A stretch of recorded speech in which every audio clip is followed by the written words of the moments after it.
Buen día para todos, todas. Bueno, ya vamos a dar inicio. Quiero contarles que esta es una nueva estrategia que se va a desarrollar en la facultad. Es denominada AEM Cultural, que es una jornada que va a ser matutina, se va a realizar el último viernes de cada mes, de 7 a 8 de la mañana. En este espacio, por ahora, no sé si posiblemente más adelante nos trasladaremos al auditorio. Es un espacio donde vamos a tener diferentes expertos en temas relacionados con el arte, de expresiones artísticas de danza, teatro, música, cine y demás. Y vamos a tener la oportunidad de aprender, reflexionar, pero también de debatir un poquito de ese acercamiento que tiene el arte con la formación integral y el humanismo. Entonces, para dar inicio a la charla de hoy, que es la enfermedad y el creador, nos acompaña Carlos Estrada. Carlos Estrada es médico egresado de la Universidad Tecnológica de Derecho, también es especialista en neuroeconomía humana de la Universidad de Antioquia y aspirante a cine documental de la UPR. Entonces, profesor, bienvenido, gracias por este espacio, que les cuento también es una articulación entre bienestar y cultura en medicina interna. Profe Adriana, muchísimas gracias por aceptar esta invitación. Gracias, Jessica.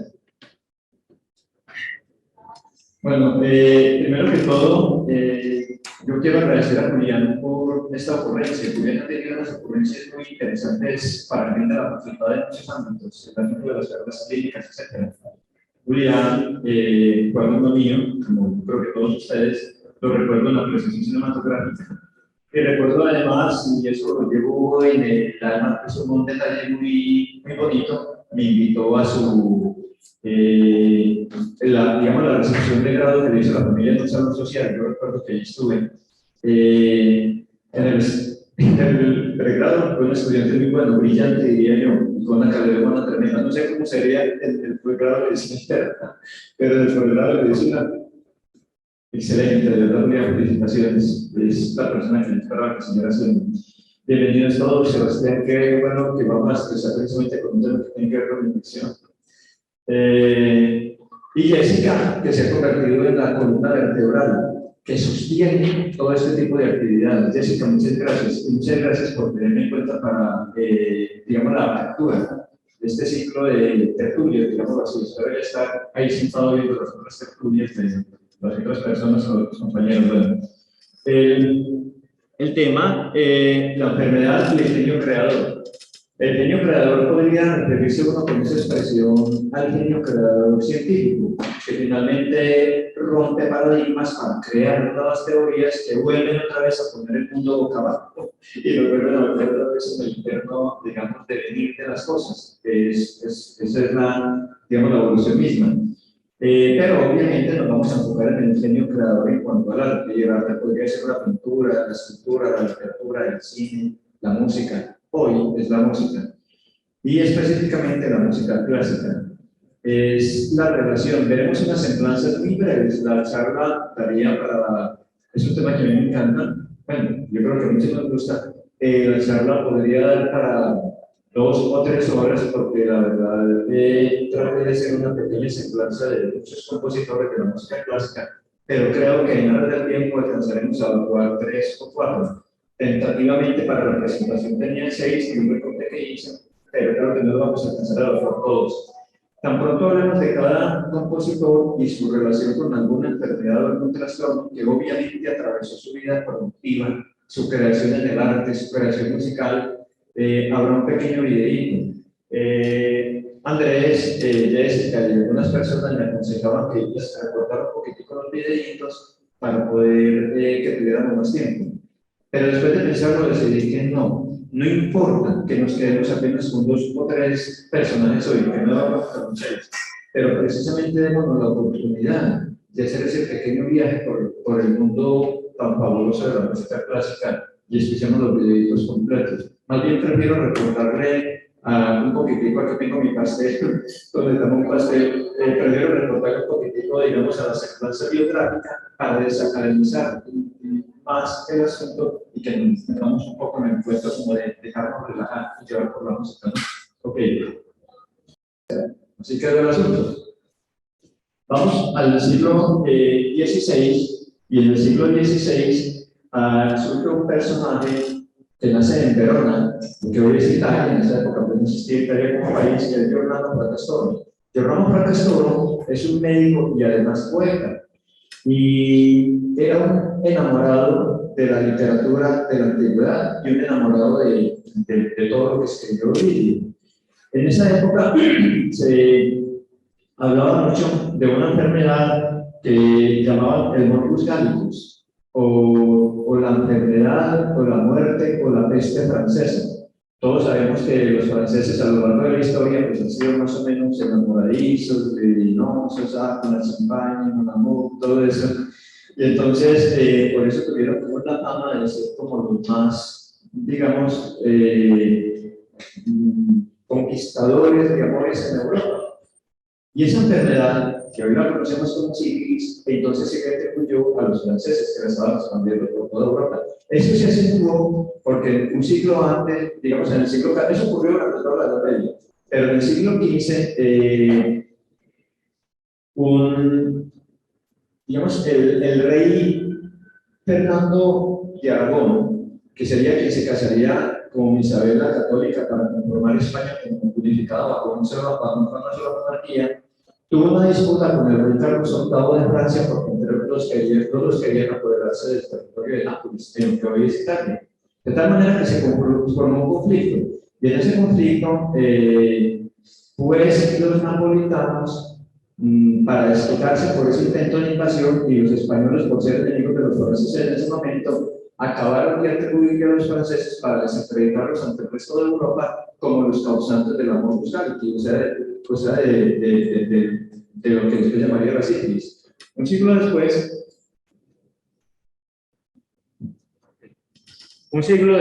¿qué tal se oye ahí, muchachos? Ok, un siglo después, Giordano Fracastoro, que nace en Verona, entonces entusiasmado, apasionado por esa literatura de Ovidio, piensa que esa enfermedad que le enviaron los dioses a sífilis por haber insultado a Apolo coincidía con lo que se describía con el morbus gallicus, de tal manera que llama sífilis a la enfermedad, al problema. Y de una vez le quitó un peso de encima a los franceses. Todo va muy bien.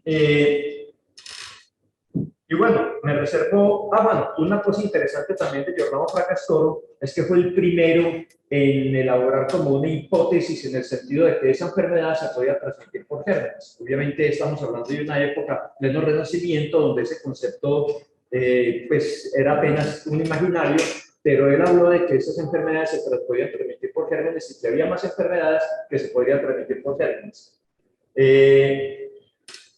Dejemos la cosa ahí en aras del tiempo y entonces hablemos un poco de este señor, Franz Schubert.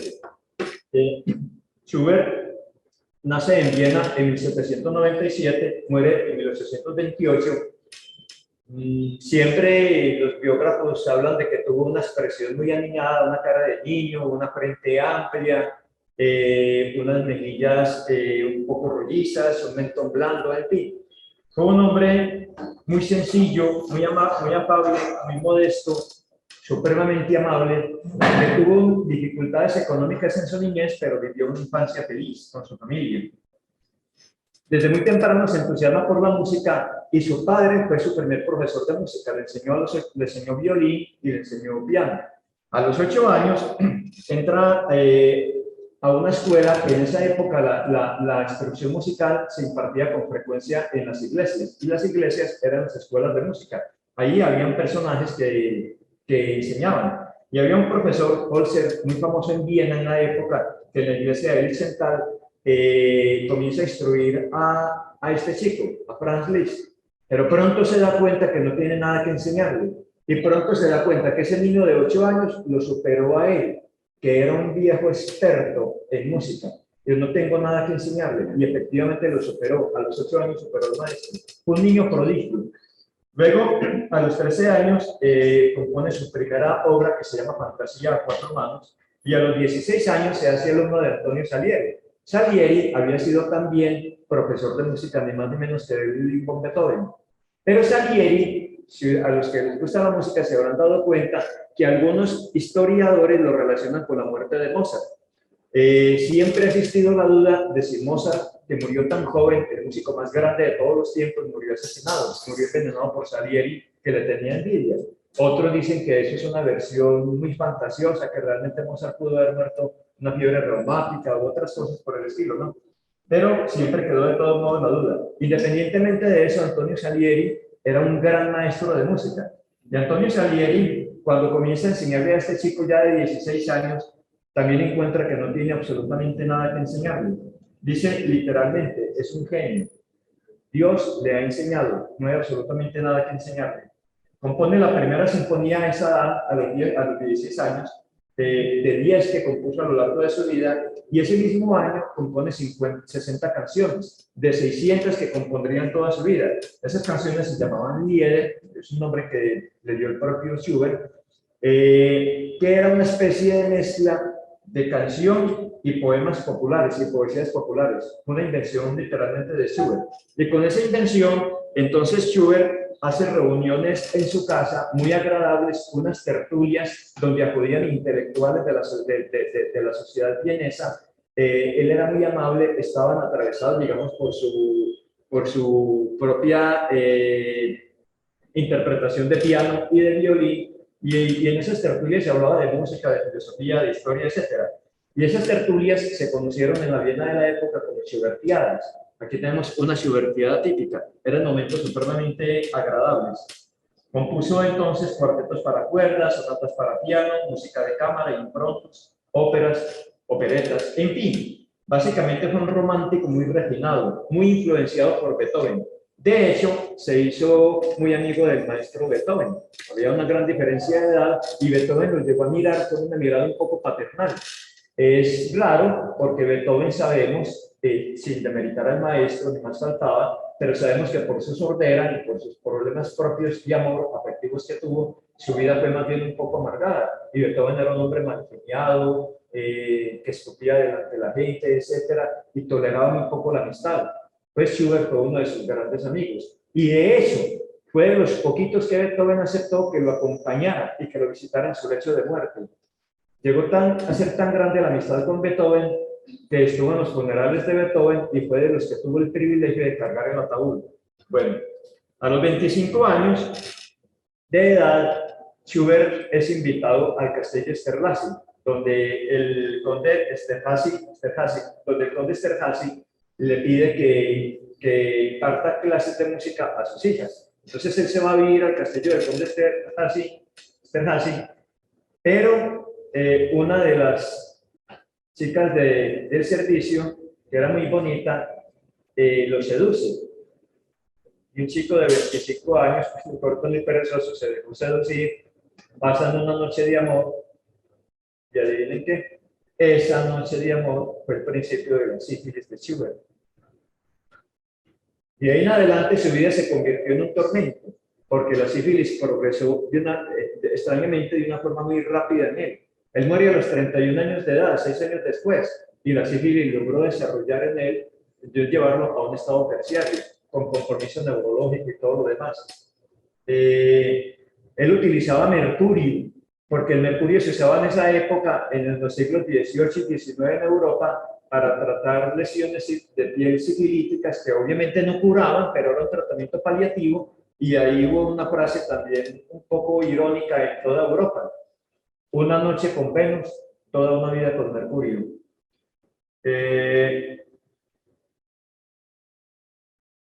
A los 31 años de edad, ya la sífilis, digamos, le generaba, tenía frecuentes cefaleas, tenía ya deterioro cognitivo, tenía temblor, ilusiones, alucinaciones. Sin embargo, muere, pero curiosamente no murió de sífilis, murió por una fiebre tifoidea. Igual quizá la fiebre tifoidea lo salvó de los tormentos que le esperaban. Pero de todos modos, esos últimos años que fueron muy productivos y se volvió muy compulsivo, estuvo atravesado por el dolor de la enfermedad y saber que tenía una enfermedad en su época mortal que no tenía cura y que su fin iba a ser muy triste, ¿no? Quiero que escuchemos entonces de Schubert una obra que, repito, aquí no quiero recortar nada y me perdonan, pero vamos a relajarnos, así no nos alcanza el tiempo para más. Una obra que se llama Serenata. Los que les guste la música, las baladitas por allá de los años 60 y 70, hay un cantante italiano, no recuerdo si es Adamo o Albano, que convierte esta obra de Schubert en una canción muy bella que se llama Mi Serenata. Entonces, escuchemos la Serenata de Schubert y simplemente relajémonos, que a eso venimos. Ups.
No me digan que no les pareció hermoso porque antes le paro y me voy.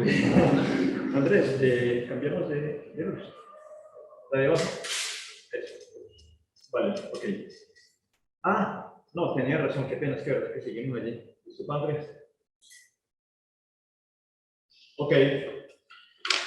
Ahora vamos con el tema de la depresión y el suicidio. Y tenemos a este grandísimo personaje, de talla también universal, Peter Ilyich Tchaikovsky, ruso. Nació en Volnitz, una ciudad que queda en los montes Urales, que ustedes recuerdan que son la cordillera que separa la Rusia europea de la Rusia asiática. En 1840 y muere a los 53 años en 1893. Pertenecía a una familia de abolengo, una familia rancia de abolengo en plena época zarista, por supuesto, ¿no? Este hombre...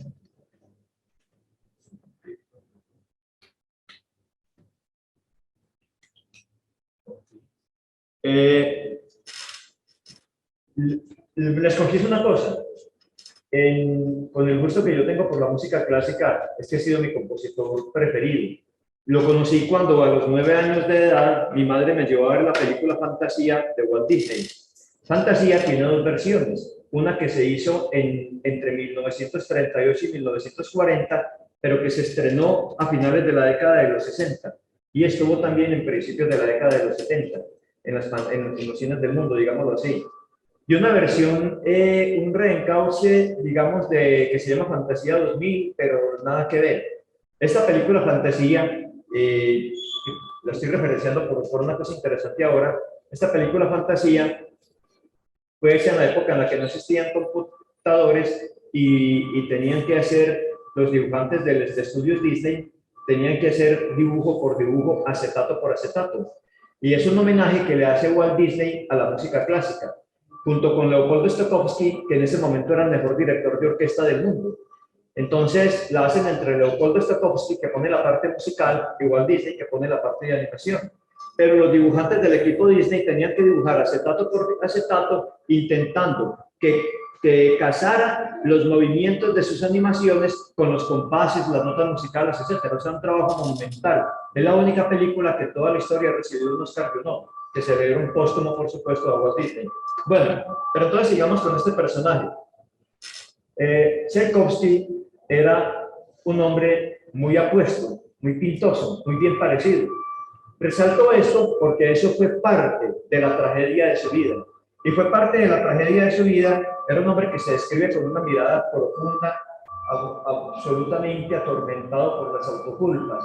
¿Y qué autoculpas? Tchaikovsky tenía una condición que para su época era demasiado trágica, era homosexual.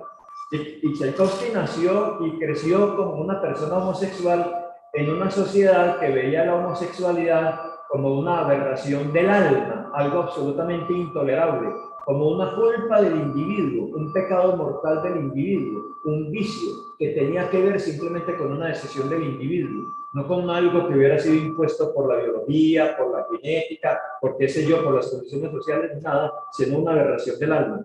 El problema es que cada uno es hijo de su época, y Tchaikovsky, a pesar de ser un hombre tan brillante, tan inteligente, se tragó el cuento de su época, y toda la vida vivió atormentado, sintiéndose literalmente una basura, porque se creía el cuento de que la homosexualidad era un problema de un vicio que no podía superar, que era simplemente una aberración del alma.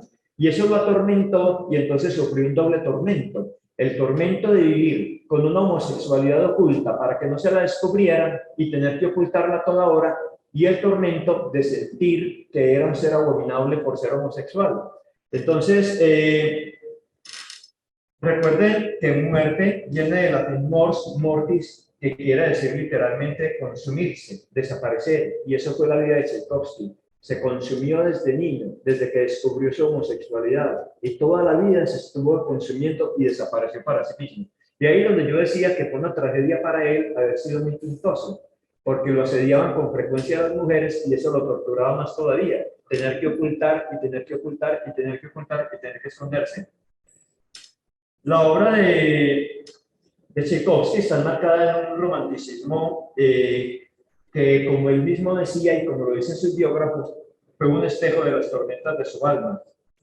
Cuando era niño, en su familia había un aparato que se llamaba la orquestrola, que lo tenían las familias ricas. Y la orquestrola era un instrumento musical que era como mágico, que combinaba el sonido del piano con el sonido del órgano. Él se fascinó por la orquestrola y de ahí se fascinó por la música. Además, porque con la orquestrola encontró que tenía mucha magia y mucha fantasía. Y su música después estuvo llena precisamente de magia y de fantasía. A los 10 años, los padres lo enviaron a San Petersburgo para que estudie Derecho. San Petersburgo, recuerden que era la capital de Rusia, era la capital de la ciudad de los zares. En San Petersburgo se aloja en la casa de una familia, también de abolengo, amiga de la familia de sus padres, y ahí vive un niño de 5 años de edad. Él tenía 10 y él sufre cólera. Cuando él sufre cólera y todos los síntomas de cólera, él finalmente sobrevive. Habían epidemias frecuentes de cólera en esa época en Rusia y en general en Europa. Él sobrevive, pero el niño de 5 años de la familia enferma de cólera y muere. Ahí se incrementaron las autoculpas de Tchaikovsky, que lo atormentaron toda la vida, porque fue un hombre que fue desarrollando una hipersensibilidad y él siempre sintió que había matado a ese niño. O sea, que lo había contagiado de cólera y que ese niño había muerto por él. Nunca pudo sobreponerse a esa culpa. Fuera de eso, cuando tenía 14 años de edad, su amada madre, estando él en San Petersburgo, muere también y muere por cólera. Esto de cólera es muy reiterativo en la vida de esto y es que para lo que vamos a comentar ahora. A los 19 años de edad se gradúa en la Escuela de Derecho con notas brillantes, las notas más altas, pero no le gustaba para nada la jurisprudencia, simplemente estaba siguiendo un mandato de su padre. Se convierte en un funcionario del Ministerio de Justicia del gobierno de los zares por 3 años, pero a los 3 años, o sea, a los 22 años de edad, definitivamente renuncia. No puede soportar más ejercer derecho, por más que sea una persona muy brillante, muy inteligente, porque sencillamente no es lo que quiere. Él quiere la música porque quiere expresar su dolor. Encuentra en la música la única forma de escaparse. Y entonces, pero a los 19 años de edad se incrementa poderosamente su angustia homosexual porque comienza a ser muy asediado por las mujeres. Las mujeres lo persiguen por la pinta que tenía, por la presencia que tenía, lo persiguen y lo persiguen y lo persiguen y él comienza a eludir con la mayor cautela posible para que no le descubran la homosexualidad. A los 22 años de edad ingresa al Conservatorio de San Petersburgo, que lo acaba de fundar Anton Rubinstein, un famoso pianista que seguramente muchos de ustedes habrán conocido. A los 25 años compone su primera obra que se llama La danza de los jóvenes húngaros, y esa obra fue tan perfecta, tan hermosa, que Johann Strauss, el famoso Johann Strauss, en una gira por Rusia, él mismo la interpreta cuando estaba pues, en un viaje por Rusia. A los 26 años se convierte en profesor de ese conservatorio, invitado por el propio Anton Rubinstein, en fin, y compone su primera sinfonía, pero resulta que es inmediatamente criticado por un grupo que se llamaba el Grupo de los Cinco, que eran 5 músicos ultranacionalistas rusos que pensaban que la música tenía que tener un estilo absolutamente ruso, rusófilos por excelencia. Entre ellos estaban Nikolai Rimsky-Korsakov, del que hablaremos ahorita si nos queda tiempo, César Puy, Volodin, Barakiev, etc. Bueno, a los 37 años sigue componiendo música y todo va muy bien. A los 37 años ya hay rumores de que él tal vez es homosexual y para ocultar los rumores se casa. Y ahí llega la otra gran tragedia de Speer, porque el matrimonio se le convirtió en un infierno. La noche de bodas lloró porque no podía tener intimidad con su esposa y porque tenía que disimularlo. Y de ahí en adelante, cada noche le miente a su esposa diciéndole que es que él necesita salir a dar caminatas hasta altas horas de la madrugada para poder concentrarse y elaborar su música. Y en el fondo era simplemente para huirle a la intimidad. Pero en una de esas no soporta más, dice que mi vida es una comedia, considera que su vida es una comedia y hace un intento suicida muy grave. se tira al río Moscova en horas de la noche. Lo ven algunos transeúntes de pura casualidad, lo rescatan, pero tiene una hipotermia severa, entra en un coma de 48 horas, casi se muere, finalmente sobrevive. Obviamente su matrimonio, ustedes se darán cuenta en que terminó, sigue escribiendo música y el Ballet Bolshoi le encarga obras que tengan que ver precisamente con el arte del ballet. Entonces compone El lago de los cisnes, que es magnífica, muchos de ustedes la habrán escuchado. Cascanueces, que es esa película, que vuelvo a hacer referencia a la película Fantasía, porque en la película Fantasía de Walt Disney, una de las primeras obras que muestran es Cascanueces, todos los movimientos, La Bella Durmiente, y una ópera que se llama Eugenie Onegin, que es basada en una novela de el famoso poeta ruso Alexander Pushkin. Alexander Pushkin murió, entre otras cosas, en un duelo porque alguien había irrespetado a su esposa. Él desafió a la persona por honor al duelo y en el duelo el que muere es él. Una pérdida muy grande porque era el poeta más grande de Rusia de todo el siglo XIX y para algunos de todos los tiempos, ¿no? A los 51 años de edad, el famoso empresario norteamericano de origen escocés, Andrew Carnegie, no sé cómo se pronunciará, me disculpan ahí, lo invita a Nueva York porque funda una sala de música. Y en esa misma época, la Universidad de Cambridge, en Inglaterra, le otorga el título de músico, una especie de honoris causa, de doctor en música, perdón. A los 53 años, el año de su muerte, compone la Sinfonía número 6, que se llama La Patética. En esa sinfonía él lloró componiéndola, y esa sinfonía es una especie de requiem, de despedida. En esa sinfonía, Tchaikovsky ya no puede más con las cargas de la vida, con el dolor que le ha producido la vida, del manjar, de tener a cuestas una homosexualidad absolutamente intolerada por la sociedad. Entonces, yo me he seguido pasando los diapositivas, qué pena, quitemos de nuevo a Tchaikovsky. Y entonces, a los 53 años de edad, compone esa sinfonía y el cuarto movimiento es una especie de adagio, un lamento continuo que finaliza con un suspiro final que sería la muerte, es una especie de canto a su propia muerte. Estrena la sinfonía en San Petersburgo en octubre de 1893 y el público la critica. Curiosamente, hoy por hoy es considerada una de las obras más grandes de la música clásica rusa y de la música clásica universal. Pero no soportó tampoco esa crítica del público, todo eso se le vino encima, va hacia a la casa de un tío. ¿Se acuerdan los antecedentes que comentamos de la relación con el cólera? La muerte de ese niño a los 5 años, la muerte de su amada madre a los 14 años que murió de cólera.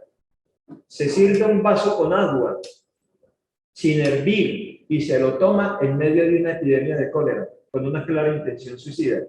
Como jugando a la ruleta rusa, que el destino decida. 9 días después muere.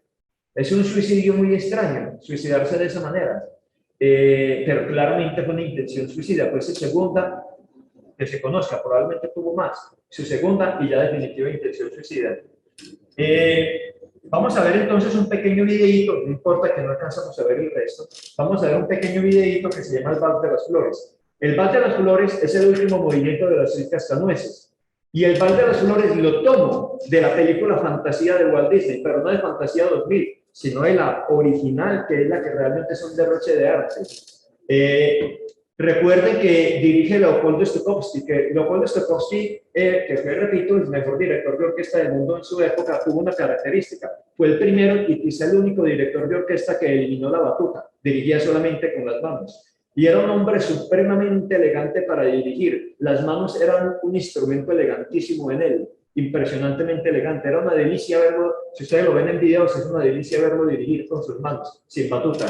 Al final del videíto, la cámara muestra a Stokowski por detrás en el momento en que termina de dirigir esta obra con sus propias manos, ¿no? Es entonces de la película Fantasía de Walt Disney, esa joya del año 38-40 y que, repito, se estrenó en el mundo en los años 60. Andrei.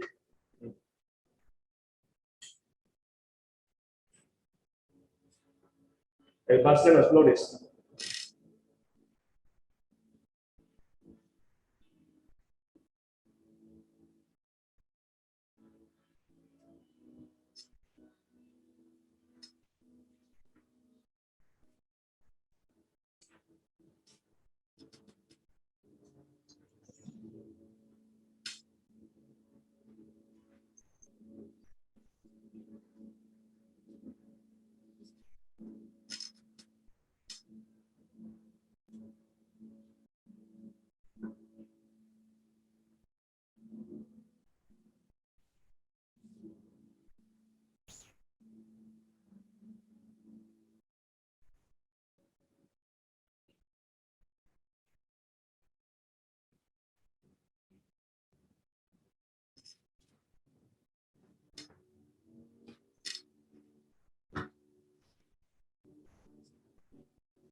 Bueno, tenemos más personajes, pero tal vez nos va a quedar el último, lástima por mí. Ojalá esta charla pudiéramos tener más siquiera 3 horas.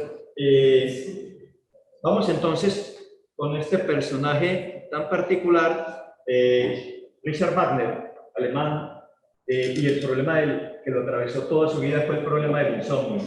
Decía Wagner, comillas, la noche se vuelve con frecuencia mi enemiga. La llegada del día me encuentra cansado, sombrío y triste. El insomnio fue la tortura de Wagner en las muchas décadas de su vida. Uno de los médicos de Wagner decía que después de probar la valeriana, solo pudo encontrar remedio en el opio. Entonces, entre el insomnio, la valeriana y el opio, hay su gran creación musical. Wagner nace en Leipzig en 1813 y muere en 1883. Es un hijo adoptivo de un pintor, pero ese pintor era un hombre supremamente culto y lo amó de verdad como un hijo. Y trató de instruirlo y de orientarlo hacia un mundo intelectual. Sin embargo, Wagner, que aquí lo tenemos, que lo describen... bueno, antes de eso digamos lo siguiente. A los 15 años de edad, Wagner escucha por primera vez la novena sinfonía de Beethoven y se fascinó. Y a partir de ese momento dice que el único norte que puede tener en su vida es la música. Y admiró todo el resto de su vida a Beethoven. Pero Wagner hizo un aporte fundamental para la música clásica. Y es que creó algo que se llama el drama musical. Y el drama musical es una especie de obra musical, pero que está contando un drama, generalmente un drama épico, como si fuera música, teatro, literatura, pero es diferente a la ópera, muy diferente a la ópera. Es algo que es un estilo único de Wagner. Perdón. Y el drama musical más grande de todos los tiempos lo compuso él mismo y se demoró 26 años componiéndolo, que es El Anillo de los Nibelungos. Justamente algo que tiene que ver con la mitología germana, con la segunda ola de la mitología germana, que tiene más o menos 2 periodos, uno muy antiguo y otro más o menos que se gesta por ahí por los años de la Edad Media. Él siempre fue un ultranacionalista. Era un hombre que se describía como de baja estatura, de cabeza grande, muy inestable emocionalmente, terriblemente malgeniado, un genio que no se lo aguantaba sino él, inescrupuloso, hay que decirlo, bastante inescrupuloso. En su vida tuvo momentos muy inescrupulosos, irresponsable, generalmente asumía deudas y se volaba, no las pagaba, xenófobo hasta la médula, antisemita hasta la médula, ultranacionalista y muy orgulloso de su origen germánico. Por eso fue idolatrado por Adolfo Hitler, ya al siglo siguiente. De hecho, Adolfo Hitler con frecuencia visitaba la casa de los descendientes de Wagner en Baviera y se hizo tomar varias fotos con los familiares de Wagner y fueron muy cercanos a Hitler, de las familias que le hablaban al oído a Hitler.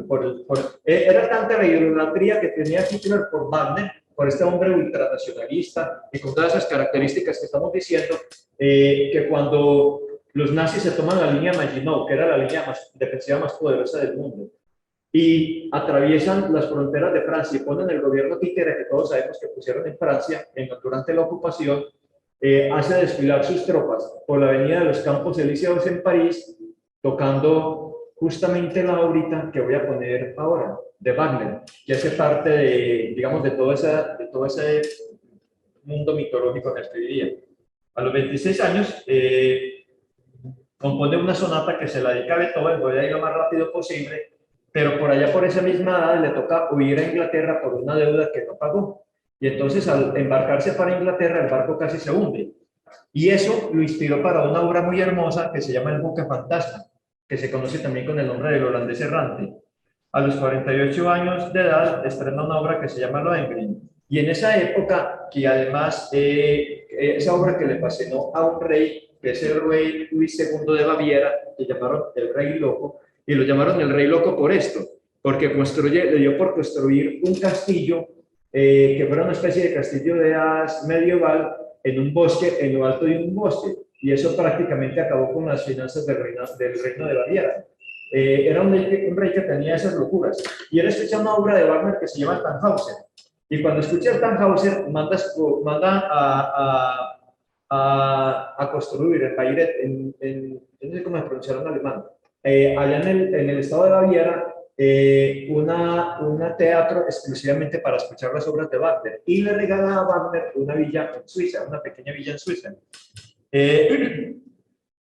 Se casa con la hija de su gran amigo, mentor, y se casa, no, la seduce, que es Franz Liszt, y fuera de eso, la hija de Liszt, que se llamaba Cosima, estaba casada con un director de orquesta que era el que había hecho famosas sus obras, y no le importó, la sedujo, se convirtió en amante secreto de ella, y finalmente destruyó también pues ahí una vida. Cuando estalla la guerra franco-germana, en la segunda mitad del siglo XIX, que a partir de ahí es donde se crea el Imperio Alemán, porque recuerden que Alemania no existía como país, era una serie como de principados, reinados, etcétera. O sea, somos más antiguos como país nosotros, curiosamente. Entonces, fue la música de Wagner la que motivó a los soldados germanos. A los 70 años muere de un infarto después de sus viajes de Londres, huyendo por sus deudas, y ahí el médico le dice que se vaya para Italia porque tiene afecciones cardíacas y le sienta mejor el clima italiano, y llega a Italia y se infartó y se murió. Entonces, no curioso. Escribe una tetralogía, él siempre estuvo atravesado por la mitología germana, por ese ultranacionalismo. Él fue amigo de Nietzsche, de Federico Nietzsche. Pero la historia cuenta que Federico Nietzsche rompió esa amistad finalmente, porque no se aguantó el ultranacionalismo de Wagner, no se aguantó la xenofobia de Wagner, no se aguantó el antisemitismo de Wagner, esa arrogancia que tenía Wagner creyéndose realmente una especie de rey del mundo por ser alemán, por creer en la superioridad aria. Entonces finalmente Federico Nietzsche lo sacó de su círculo de amistades. Hay una tetralogía que él compone que tiene que ver justamente con la mitología germana, donde está el oro del Rin, la cabalgata de las valquirias, Sigfredo y el ocaso de los dioses. Las valquirias, ustedes saben, a los que les gusta la mitología, que era una especie digamos, de mujeres semidiosas que descendían del Valhalla. la tierra donde habitan los haces y los panes, que eran los dioses de la mitología germánica y nórdica. Y entonces ellas descendían en una especie de carruajes de fuego o de caballos encantados, a veces con alas, a veces no, pero que volaban de todos modos, a recoger los muertos en los campos de batalla, porque los combatientes germánicos que morían en los campos de batalla y en general nórdicos también, en general, entonces eran llevados al Valhalla y allá resucitarían para vivir con los dioses. Entonces, vamos a ver el último videíto, que es las Valquirias, precisamente la cabalgata de las Valquirias, que hace referencia a eso. Pero antes de eso, miremos estas fotografías. Aquí está Adolfo Hitler, que le gustaba que pusieran al lado de su retrato, el retrato, es decir, una pintura de un retrato pues pintado de Wagner. Y aquí está Adolfo Hitler fotografiado con los nietos de Wagner. Les digo que con frecuencia pues visitaba a la familia de Wagner en Baviera y era un orgullo para él hacerse retratar con los nietos de Wagner. Vamos a ver si vemos este último videito y si hacemos unas conclusiones al final, antes de que se vayan muchachos. No tenemos tiempo ya de leer a otros compositores clásicos. Andrei.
tenía pues muchos más personajes, eliminé de aquí esta lista a Beethoven, a Mozart, eliminé de esta lista a Nikolai Rimsky-Korsakov, eliminé de esta lista a Ravel, tenía el bolero de Ravel, en fin, pero bueno, no tenemos tiempo, desafortunadamente. Quisiera escucharlos a ustedes, algunas conclusiones que hagamos, y hay alguien, algunos comentarios de semana que quiero decir algo. Entonces, qué bueno que lo pudiéramos ampliar a 2 horas su día. Para una próxima.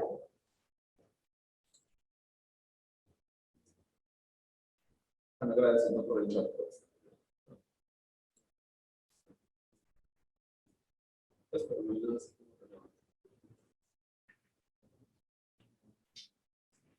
¿No me leí el tabla? Sí, pero no querido como tomar la palabra. Bueno, no sé, entonces, primero que todo, pues obviamente les agradezco por haber estado aquí y los escucho si tienen algún comentario, alguna sugerencia o algún comentario sobre esos temas, no sé. De aún o de aún.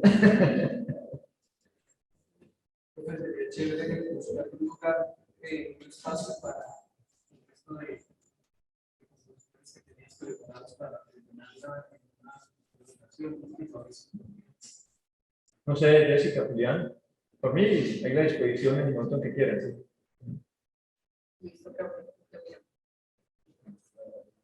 Algún comentario pues relativo a la charla. Es muy interesante ver cómo un factor común en los 3 compositores que el profesor, y entre muchos quizás de los que el profesor quisiera exponer, se ve como todo su arte está traducido, está transversado por esas afecciones y que en últimas ni siquiera son las que producen su muerte.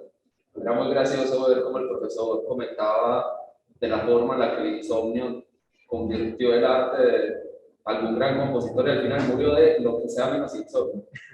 Entonces, con infarto. exacto.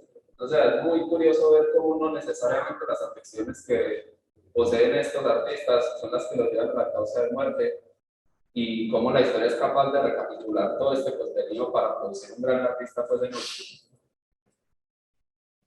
¿Alguna anotación? No, no queda más entonces sino agradecerles por la presencia aquí y esperemos a ver quién seguirá con la próxima.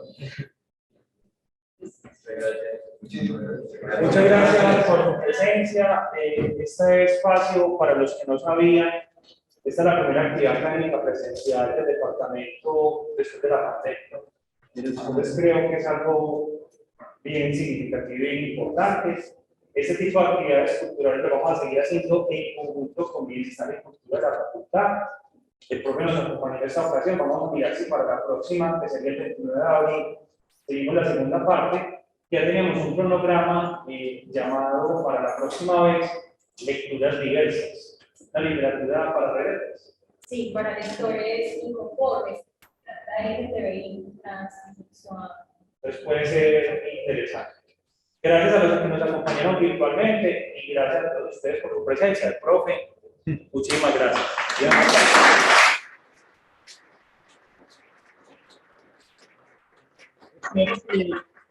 Espero que los que no levantaron la mano cuando pregunté que a quiénes les gustaba la música clásica, con esto salga el gusto por la música clásica. Yo le digo a los estudiantes, mucho más Mozart y menos Maluma. En serio, pues,